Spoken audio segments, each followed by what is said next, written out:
ప్రార్థన చేసుకుందాం. క్రొత్త సంవత్సరంలో మొదటి ఆదివారం దేవుడు మనకిచ్చాడు. దేవునికి సమస్త మహిమ ఘనత కలుగును గాక. దేవుడి ఆదివారం, మొదటి ఆదివారం, క్రొత్త సంవత్సరం మొదటి ఆదివారం. ఎన్నో తీర్మానాలు తీసుకుంటారు.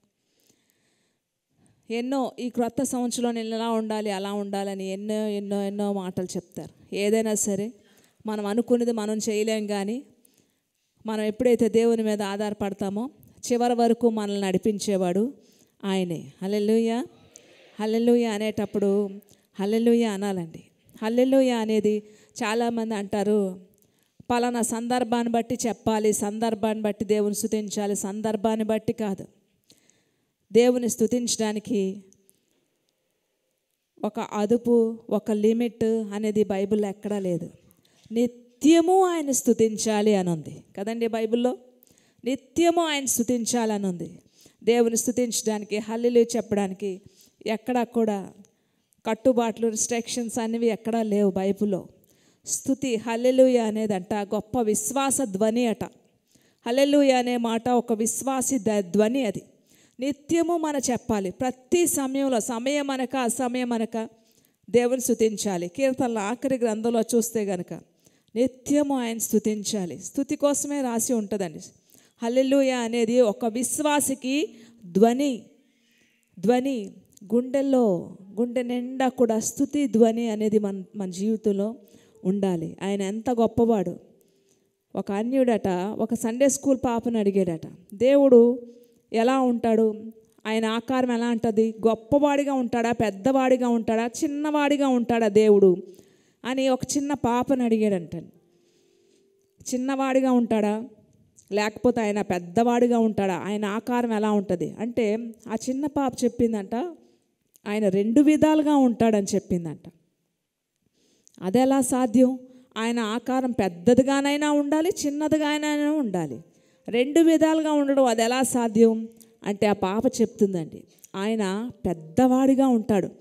ఆకాశ మహాకాశాలు పట్టజాలని వాడు. పెద్దవాడా చిన్నవాడా? ఆకాశ మహాకాశాలు కూడా పట్టబట, అంటే పెద్దవాడిగా గొప్పవాడిగా ఉన్నాడు. అలాగే నా చిన్న గుండెల్లో కూడా ఆయన ఉన్నాడు, నా చిన్న హృదయంలో కూడా యేసయ్య ఉన్నాడు. అంటే ఎంత ఎంత ఎంత చిన్నోడండి, ఎవరు చెయ్య ఎంత పిడికిలు ఉందో అంత ఉంటుందంట మన గుండె, అందులో యేసు ప్రభు ఉంటాడట. నీ హృదయంలో నేను నివసిస్తాను అంటున్నాడంటే మనిషి యొక్క గుండెల్లో ఉంటున్నాడంటే ఎంత చిన్నవాడు అంటే ఆయన సర్వాంతర్యామి, ఆయన దేవుడు. ఆకాశ మహాకాశాలు పట్టచాలని దేవుడు. అలాగే ఈ చిన్న గుండెలో కూడా నివసించడానికి ఆయన ఇష్టపడే దేవుడు. ఆయన ఏ విధంగానైనా ఉంటాడు. ప్రపంచంలో ఎన్ని కోట్ల మంది ప్రజల్లో మనం ఎక్కడున్నామో తెలుసు, మన పేరు తెలుసు, మన ఊరు తెలుసు, మన అడ్రస్ తెలుసు, మన జీవితం తెలుసు, మన బ్రతుకు తెలుసు, మన బాధ తెలుసు, మన కష్టం తెలుసు, మన సమస్య తెలుసు, మన గుండెల్లో ఏం ఆలోచిస్తున్నాం కూడా తెలుసు. సర్వాంతర్యామి అయిన దేవుడు, సర్వశక్తిమంతుడైన దేవుడు, సర్వశక్తిమంతుడైన దేవుడు. గుండె ఆపరేషన్లు కూడా చేసే గొప్ప డాక్టర్, గొప్ప డాక్టర్ అండి. వైద్యులకే పరమ వైద్యుడు, డాక్టర్స్కే డాక్టర్ అట. ఆయన చేసిన ఆపరేషన్స్ మామూలు ఈ మానవత జ్ఞానంతో డాక్టర్లు కూడా మతిపోతుందట. ఏ డాక్టర్ చేయగలరు ఇలాంటి ఆపరేషన్లు, ఏ డాక్టర్ చేయగలరు ఇలాంటి ఆపరేషన్లు? మతిపోతుంది దేవుడు చేసిన ఆపరేషన్లు చూస్తుంటే. వైద్యులకే పరమ వైద్యుడు, అందుకే ఆయన దగ్గరికి వెళ్ళాలి. చాలాసార్లు అమ్మ చెప్తారు, మాటలు వేసుకునే వాడి దగ్గరికి వెళ్తే మళ్ళీ మాటు వేస్తూనే ఉంటాడు కదండి. రిపేర్ వచ్చింది అనుకోండి, ఆ రిపేరే చేస్తాడు. కానీ అవయవ నిర్మాణం చేసిన వ్యక్తి, క్రియేటర్, సృష్టికర్త దగ్గరికి వెళ్తే ఆయన దగ్గర స్పేర్ పార్ట్స్ ఉంటాయి. బళ్ళుకి స్పేర్ పార్ట్స్ ఉంటాయి, కార్లకి స్పేర్ పార్ట్స్ ఉంటాయి, ఇంకా మనకి దేనికైనా స్పేర్ పార్ట్స్ ఈ లోకంలో మనిషి కనిపెట్టిన స్పేర్ పార్ట్స్ దొరుకుతాయేమో, కానీ మనిషి అవయవానికి స్పేర్ పార్ట్స్, కొత్త పార్ట్ ఎవరు వేస్తారు? మనకి మనుషులు ఈ లోకంలో ఏదైనా కావాలంటే ఒక మనిషి చనిపోతే ఆ మనిషి అవయవాన్ని పెడతారు, కానీ కొత్త పార్ట్ నీకు కొత్త పార్ట్ పెట్టాలంటే ఏ డాక్టర్ వల్ల సాధ్యం? కనుక కొత్త పార్ట్స్ ఎక్కడున్నాయండి? నా పార్ట్స్, నాకు కావాల్సిన అవయవాలు, కొత్త అవయవం కావాలంటే ఏ డాక్టర్ దగ్గర ఉండదు. కానీ దేవుని దగ్గర నాకు కావాల్సిన అవయవం ఏదుందో అది దేవుని దగ్గర ఉంది. ఆయన్ని అడిగితే కొత్త అవయవాన్ని మనకు పెడతాడు. అందుకే ఆయన వైద్యులకి పరమ వైద్యుడు అయ్యాడు. హల్లెలూయా. ఈ చిన్న గుండెలో కూడా ఆయన నివసించడానికి ఇష్టపడుతున్నాడు. అందుకే గుండె నిండా యేసు ఉంటే మన కన్నీళ్ళు ఎలా ఉంటాయట? ముత్యాలట. అదే పాటతో దేవుని స్తుతిస్తూ ఆరాధన చేస్తూ గానం చేస్తూ కొత్త సంవత్సరం మొదటి ఆదివారం మనం సంతోషంగా ఆయన మహిమపడతాం. స్తుతిద్దామండి అందరూ కూడా.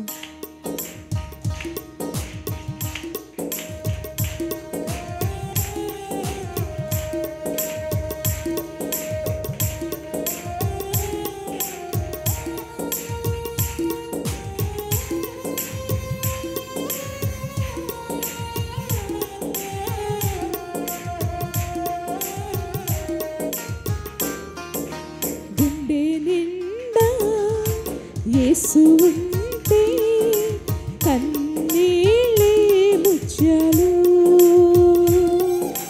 గుండె గుడిలో క్రీస్తు ఉంటే దుఃఖమైన సంతోషం. గుండె నిండా యేసు ఉంటే కన్నీళ్ళే ముత్యాలు, గుండె గుడిలో క్రీస్తు ఉంటే దుఃఖమైన సంతోషం. గుండె నిండా నువ్వే, నా గుండె నిండా నువ్వే, గుండె నిండా నువ్వే, నా గుండె నిండా నువ్వే, గుండె నిండా నువ్వే, నా గుండె నిండా నువ్వే. లోక స్నేహం నన్ను వెలివేసిన నా నిజమైన స్నేహం, నిజమైన స్నేహితుడు నువ్వయ్యా.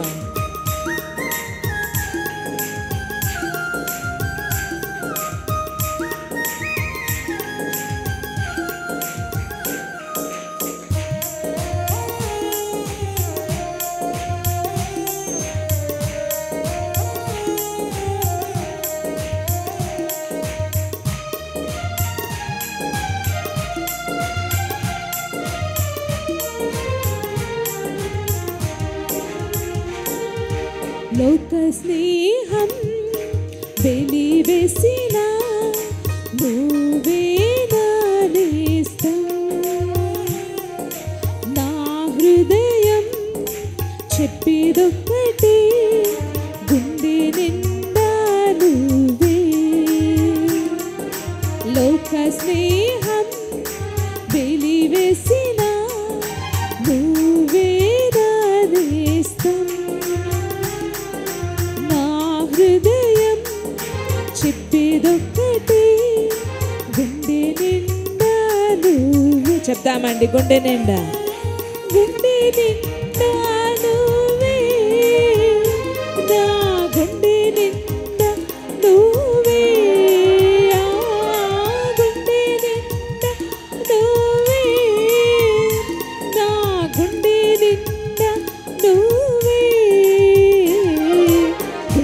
నిండా నువ్వే, ఆత్మతో ఆరాధన చేద్దాం.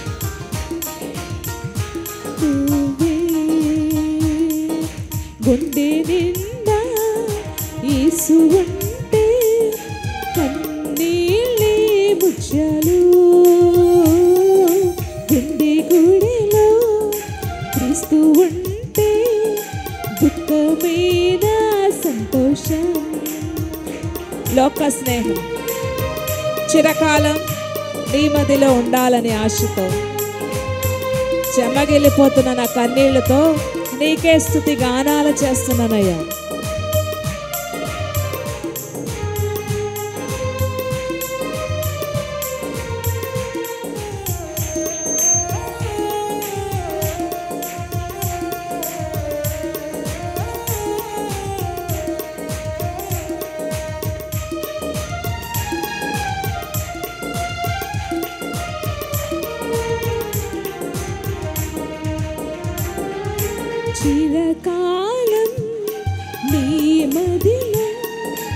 ఉండాలని ఆశతో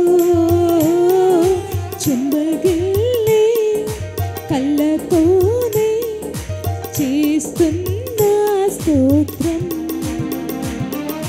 చిరకాలం నీ ఒడిలో ఉండాలని ఆశతో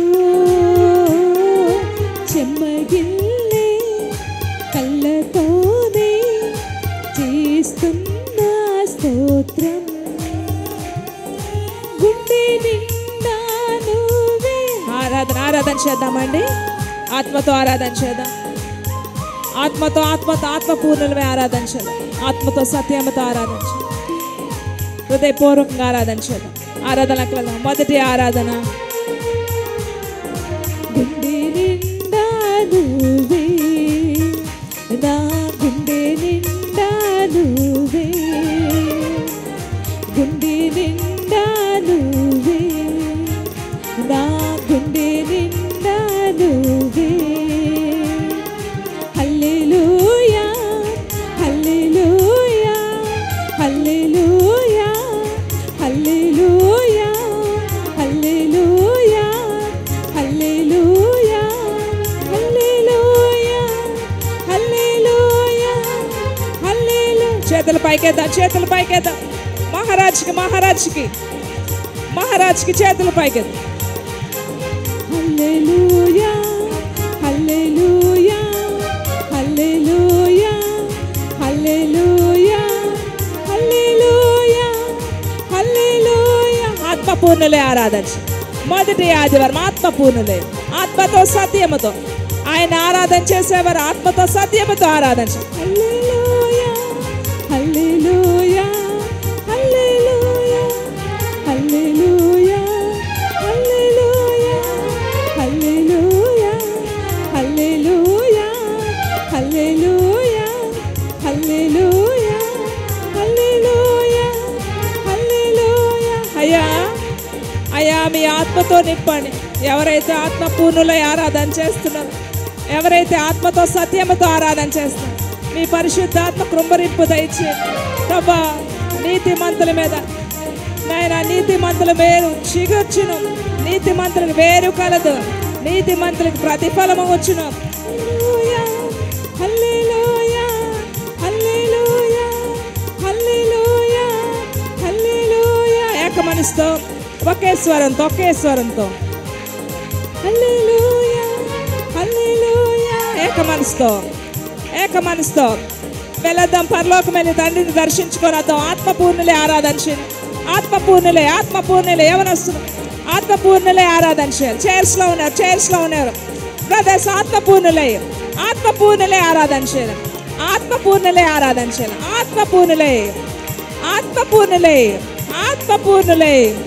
ఆత్మపూర్ణులే హల్లెలూయా హల్లెలూయా హల్లెలూయా హల్లెలూయా హల్లెలూయా హల్లెలూయా హల్లెలూయా హల్లెలూయా హల్లెలూయా హల్లెలూయా హల్లెలూయా హల్లెలూయా. ఆత్మపూర్ణులే, ఆత్మతో హల్లెలూయా హల్లెలూయా హల్లెలూయా హల్లెలూయా హల్లెలూయా హల్లెలూయా హల్లెలూయా హల్లెలూయా హల్లెలూయా హల్లెలూయా హల్లెలూయా హల్లెలూయా హల్లెలూయా హల్లెలూయా హల్లెలూయా. ఆత్మతో బిగ్గరగా హల్లెలూయా హల్లెలూయా హల్లెలూయా. సమయాన్ని చూడకండి, దయచేసి సమయాన్ని చూడకండి. శక్తికి మించి హల్లెలూయా హల్లెలూయా హల్లెలూయా హల్లెలూయా హల్లెలూయా హల్లెలూయా హల్లెలూయా. ఆత్మపూర్ణులై ఆత్మతో నింపబడండి. ఆత్మతో నింపబడండి. హల్లెలూయా హల్లెలూయా హల్లెలూయా హల్లెలూయా హల్లెలూయా హల్లెలూయా హల్లెలూయా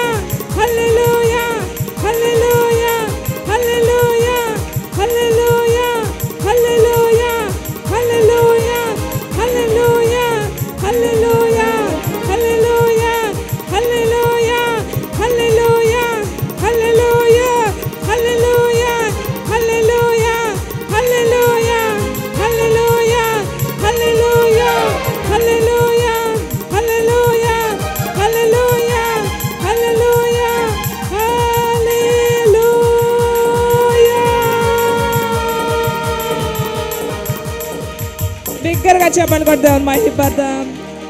హల్లెలూయా, హల్లెలూయా. ఆత్మతో ఆరాధన చేయాలి అని చేసి ఆరాధన చేసిన ఆత్మ పూర్ణులుగా ఉండాలి. ఈ సంఘంలో ఉన్న ప్రతి ఒక్కరు కూడా నిందారహితులుగా ఉండాలి, నిర్దోషులుగా ఉండాలి, ఆత్మ పూర్ణులై ఉండాలి, ఆత్మ పూర్ణులై ఉండాలి. మోకాళ్ళ మీదకి వెళ్దాం, ప్రతి ఒక్కరు కూడా మోకాళ్ళ మీదకి వెళ్దాం.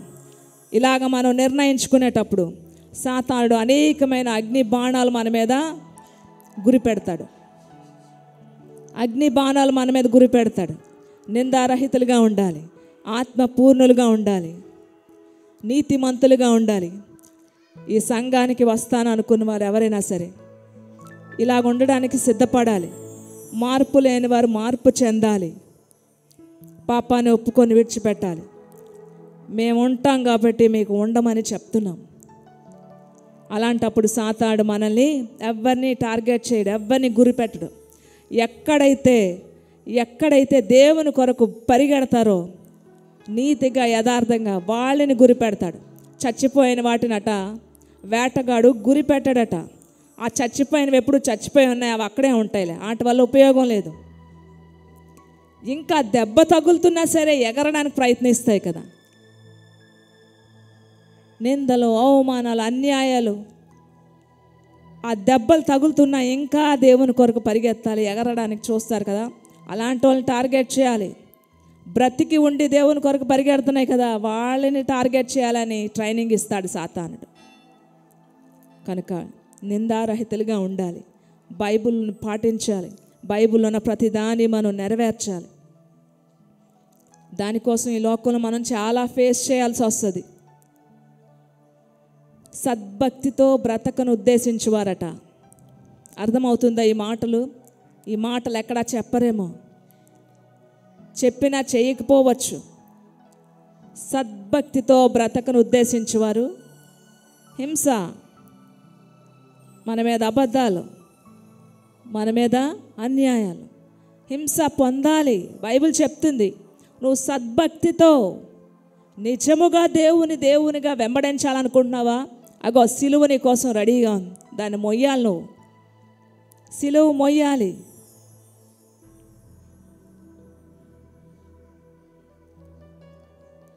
సిలువ మొయ్యాలి. సిలువ వద్దు, కిరీటం కావాలంటే కుదరదు. కిరీటం ధరించాలంటే సిలువని భరించాలి. Bear the cross to wear the crown. Bear the cross, సిలువను భరించు, టు వేర్ ద క్రౌన్, కిరీటం ధరించాలంటే. ఈ లాంగ్వేజ్, ఈ భాష వేరు. ఇప్పుడున్న క్రైస్తవ లోకానికి ఇలాంటివేవి పట్టవు. భరించడం, సహించడం ఇలాంటివి అందరికీ కాదండి. సిలువని ఎవరు మొయ్యాలనుకుంటున్నారో, ఎవరు భరించాలనుకుంటున్నారో వాళ్ళకి మాత్రమే కిరీటం ధరించే అర్హత. ఇందులో ఎంతమంది ఉన్నారు? సిలువను మోస్తూ ఎంతమంది ఉన్నారు? ఎంతమంది నెత్తి మీద సిలువలు ఉన్నాయి? ఆ రోజు యేసు ప్రభు ఒక్క సిలువే కాదండి, ఆయన విడిచిపెట్టిన అనేకమైన సిలువలు ఈ లోకంలో మన కోసం ఉన్నాయి. ప్రతి ఒక్కరూ కూడా తాను ఉపేక్షించుకొని తన సిలువను ఎత్తుకొని మొయ్యాల, సిలువను మొయ్యాల. యేసు ప్రభు ఆ రోజు ఒక్కరోజే మోసారు సిలువ. మనం ఈరోజు మన కోసం కూడా సిలువలు ఉన్నాయి, అవి మొయ్యాల. తాను ఉపేక్షించుకొని తన సిలువను ఎత్తుకొని మనతో ఉన్నవాడు ఈ లోకంలో ఉన్నవాడు కంటే చాలా గొప్పవాడు. సిలువలు లేకుండానే ఈరోజు చాలామంది వెళ్ళిపోతున్నారు. వాళ్ళ కోసం చెప్పట్లేదు. నువ్వు సిలువను భరిస్తే కిరీటం ధరిస్తావు. ఈ భాష ఇదంతా వేరు. ఇలాంటి భాషలు ఎవరికి అర్థమవ్వవు. నాకే ఎందుకు వచ్చింది అనుకుంటాం. ఏటి సమస్య నాకు?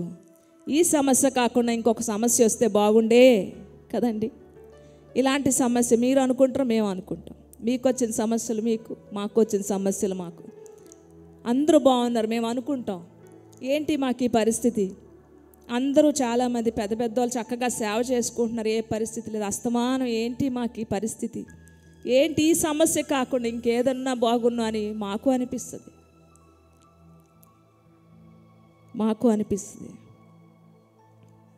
కానీ సిలువ మొయ్యాలే, తప్పదు. మధ్యలో ఎక్కడైనా ఆపేద్దామంటే అవ్వదు. సిలువను మొయ్యాలి, సిలువను మొయ్యాలి. ఆ కిరీటం కావాలంటే సిలువను మొయ్యాలి. మనకే ఎందుకు ఈ సమస్యలు? 1883లో అట ఈ మాటలు నాకు చాలా ఇష్టం అండి. చాలా ప్రోత్సాహకరంగా ఉంటాయి, చాలా విశ్వాసంలోకి నడిపిస్తాయి. 1883లో ఆర్థర్ అషేర్ అని మంచి వింబుల్డన్ ప్లేయర్ ఆయనకి ఒకరోజు అనారోగ్యం చేసి బ్లడ్ ఎక్కించుకున్నాడట. ఆ బ్లడ్ ఎక్కించిన ద్వారా ఆయనకి ఏమైందంటే టెస్టులు చేస్తే ఎయిడ్స్ అని తేలిందంట. మంచి వింబుల్డన్ ప్లేయర్ ఆయన ఏదో అనారోగ్యం వచ్చి హాస్పిటల్లో జాయిన్ చేస్తే బ్లడ్ ఎక్కించాలంటే ఆ ఎక్కించిన రక్తం ద్వారా ఆయనకి టెస్ట్లో ఎయిడ్స్ అని వచ్చేసింది.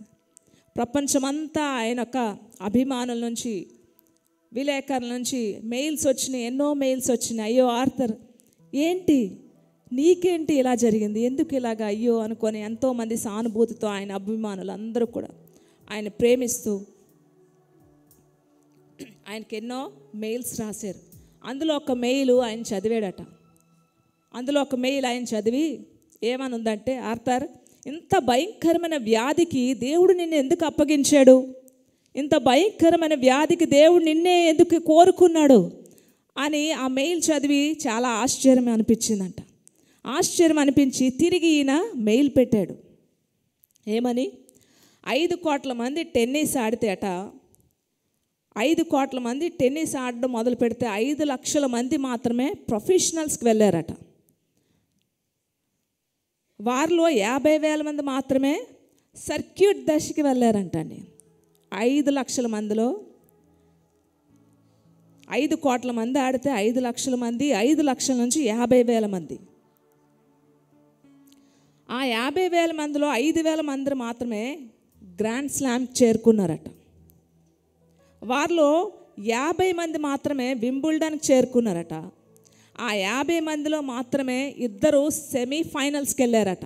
చూడండి ఎలాగో 5 కోట్లు, 5 లక్షలు, 50,000, 5,000, 5గురు, అందులో 2 సెమీఫైనల్స్కి వెళ్ళారట.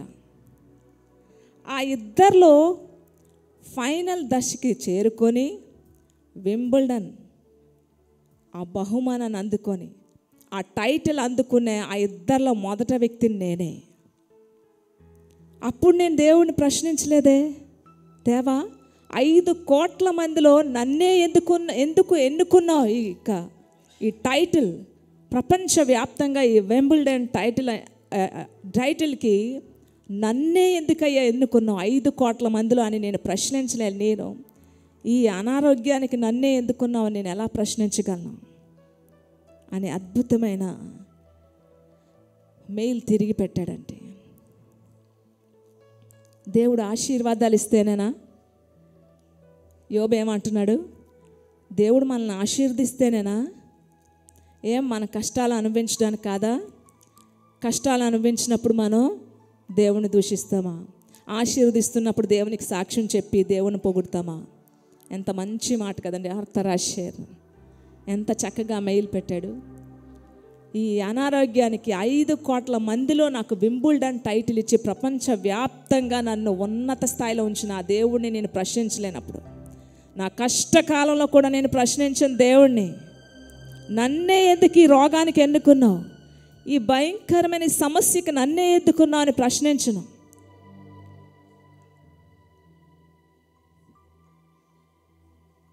ఆయన వినలేని మనవి, ఆయన చూడలేని కన్ను ఎక్కడా లేదు. నువ్వు నిల్చో, ఆయన నిలబడతాడు. నన్ను ఒక సాక్షిగా నిలబడాలంటే మనం సిలువ మొయ్యాల్సిందే. మోకాళ్ళ మీదకి వెళ్దాం. మరొకసారి మోకాళ్ళ మీదకి వెళ్దాం. ఇప్పుడు చెప్పండి, కీడైనా మేలైనా ప్రభువా నిన్ను స్తుతిస్తాను. మనం ఎప్పుడైతే ఇలా ట్యూన్ అయిపోతామో, మన మైండ్ సెట్ ట్యూన్ చేసుకోవాలి. ఇలాగా అస్తమానం మంచి జరిగినప్పుడు దేవుని స్తుతించడం, కీడు ఎదురైనప్పుడేమో ఇది దేవుడు నన్ను ఎలా ప్రవేశపెట్టాడు అంటాం. లేదు, ఈ చెత్త అంతా పక్కన తోసేసి మనల్ని మనం ట్యూన్ చేసుకోవాలి. ఏమని? ఏదో శ్రమ నీకు వచ్చింది, ఇప్పుడు ఇందులో ఏం చేయాలి? ఇందులోని దేవునికే మహిమ వెళ్ళిపోవాలి. సాతానికి ఏ విధమైన ఛాన్స్ మనం ఇవ్వకూడదు. ఇప్పుడు ఒక పెద్ద సమస్యను ఎదుర్కొంటున్నాం, దాంట్లో అస్తమానం చెప్పండి, ఈ కీళ్ళలో, ఈ సమస్యలో, ఈ యొక్క అవమానంలో, ఈ వ్యాధిలో, ఈ బాధలో, అలాగే ఈ ఆశీర్వాదంలో, ఈ మేలులో, ఈ సంతోషంలో, ఈ రెండిట్లో కూడా దేవునికి మహిమ వెళ్ళిపోవాలి. దేవునికి నీకే వందనాలు, నీకే వందనాలు చెప్పాలి. మనం ట్యూన్ చేసుకోవాలి, అలా చేసుకోవాలి. మన మైండ్ అలా ట్యూన్ అయిపోవాలండి. ప్రభా నేను అన్నిట్లో నీకే మహిమ రావాలి, కానీ ఆ సాతానికి మాత్రం మహిమ వెళ్ళకూడదు. సాతానికి ఏ ఛాన్స్ నేను ఇవ్వకూడదు, నీకే మహిమ వెళ్ళాలి. చెప్పండి, ప్రభా నా జీవితంలో మేలైన కీడైనా నీకే మహిమ తండ్రి, నీకే మహిమని ఎప్పుడు చెప్తావో నీ నుండి ఏం జరిగినా సాతానికి కొంచెం కూడా వెళ్ళదండి. ప్రతిదీ నీ నుంచి దేవునికే వెళ్ళిపోతుంటుంది. ఎంత మంచి మాట ఇక్కడ. అప్పుడు దేవుడు దిగుతాడు మన జీవితంలో. ఆయన చొరవ తీసుకొని ఆయన మన జీవితాన్ని నడిపించడం మొదలు పెడతాడు. కనుక ఇలాగా ఈ సంఘానికి వస్తున్న ప్రతి ఒక్కరూ కూడా మీ మైండ్ సెట్లు ఇలా ట్యూన్ అవ్వాలి. మేలైన కీడైనా నా దేవునికే సమస్త మహిమ అని చెప్పడం ఎప్పుడైతే మొదలు పెడతారో ఆశ్చర్య కార్యాలు మీ జీవితంలో చూడడం మొదలు పెడతారు. నమ్ముతున్నారా? ఆయనకు అసాధ్యమైనది ఏదైనా ఉందా? నమ్ముతున్నారా? హల్లెలూయా. మరొక్కసారి ఆయన స్తుతిద్దాం.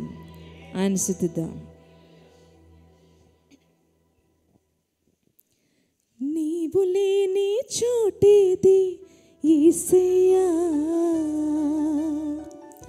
నీ దాగి క్షణముండలేనయ్యా.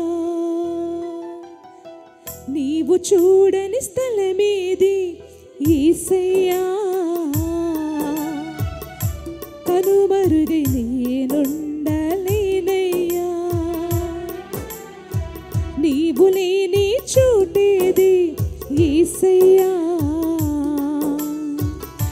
నీ దాగి క్షణముండలేనయ్యా. నీవు చూడని స్థలమేది యేసయ్యా, కనుమరుగై నేనుండలేనయ్యా.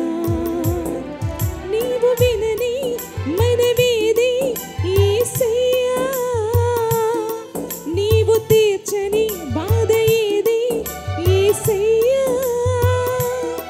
నీవు వినని మనవేది యేసయ్యా,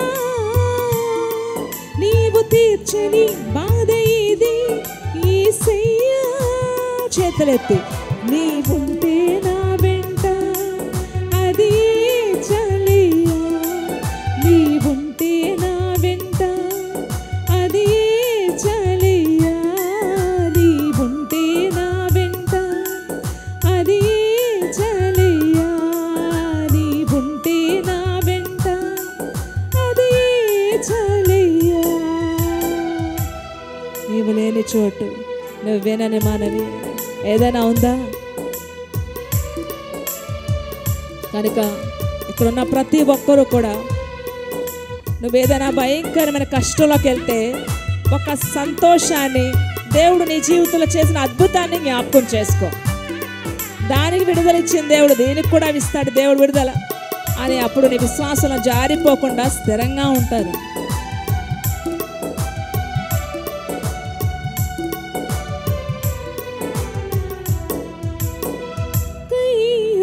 క్రూర పగకు బలి అయిన హేబేలు, రక్తము పెట్టిన కేక విన్న దేవుడవు, అందల ఉమ్మడి కుట్రకు బరి అయిన యోసేపు, మరణ ఘోష గోతి నుండి విన్న దేవుడవు.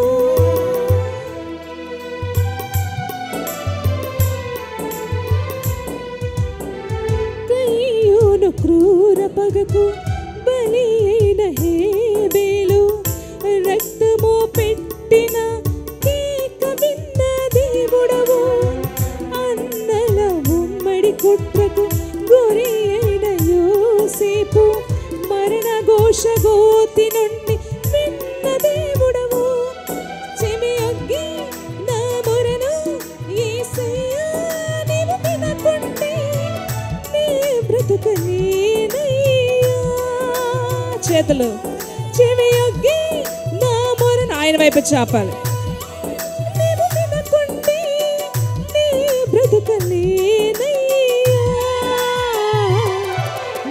ఉంటే నా వెంట. ఆరాధన ఆరాధన. ఎవరికి కావాలి ఆయన? ఆయన కావాలనుకున్న ప్రతి ఒక్కరు కూడా ఆయన ఉంటే నేను ఈ ప్రపంచాన్ని జయిస్తాను అన్నవారు. అదే చాలయ్యా నీ ఉంటే నా వెంట, అదే చాలయ్యా నీవు లేని చోటేది యేసయ్యా, నీ దాగి క్షణముండలేదయ్యా, నీవు విను యేసయ్యా, కనుమరుగై నేనుండలేనయ్యా, నీవు వినని మనవేది యేసయ్యా, నీవు తీర్చని బాధ ఏది యేసయ్యా, నీవు వినని మనవేది యేసయ్యా, నీవు ఉంచని బాధ ఏది యేసయ్యా. ఆఖరిగా నీవుంటే నా ఎవరికి యేసయ్య కావాలి? యేసు మీతో ఉంటే ఈ లోకాన్ని జయించగలరు, దేన్నైనా జయించగలరు. మరొకసారి నీవుంటే నా వెంట, అది చాలయ్యా నీవుంటే నా వెంట, అది చాలయ్యా. చప్పట్లు కొట్టి దేవుని స్తుతిద్దాం. సమస్త మహిమ ఘనత ఆయనకే చెల్లునుగాక. కనుక నిజమైన విశ్వాసులుగా, గట్టి విశ్వాసులుగా ఉండాలంటే గోధుమలుగా ఉండడానికే ప్రయత్నించండి. గురుగులు వద్దండి. గురుగులనట సెపరేట్ చేసి ఫిల్టర్ చేసి అగ్నిలో పడేస్తాడట. సో ఎంతకాలం గురుగులుగా ఉంటాం? గోధుమలుగానే ఉండాలి. ప్రతి ఒక్కరు కష్టమైన నష్టమైన గోధుమలే. మనం ఈ లోకంలోనే గోధుమలు కావాలనుకుంటాం, గురుగులు ఉంటే పడేస్తాం. దేవుడు కూడా పడేస్తాడు. ఎవరెవరు గురుగుల్లాగా ఉన్నారో మార్చివేయబడ్డానికి మొదలు పెట్టాను. ట్రాన్స్ఫర్ అవ్వాలి. గోధుమల్లాగా ఉండాలి. గోధుమలు మాత్రమే కొట్లలో వేస్తాడట. గోధుమలుగా ఉండాలి. యేసు ప్రభు మనతో ఉంటే ఈ లోకాన్ని మనం జయించగలం. అనేకమైన వస్తాయి. నీతిమంతుడు కలుగు ఆపదలు అనేకమైనవి, కానీ వాటన్నిటి నుంచి దేవుడు తప్పిస్తాడట.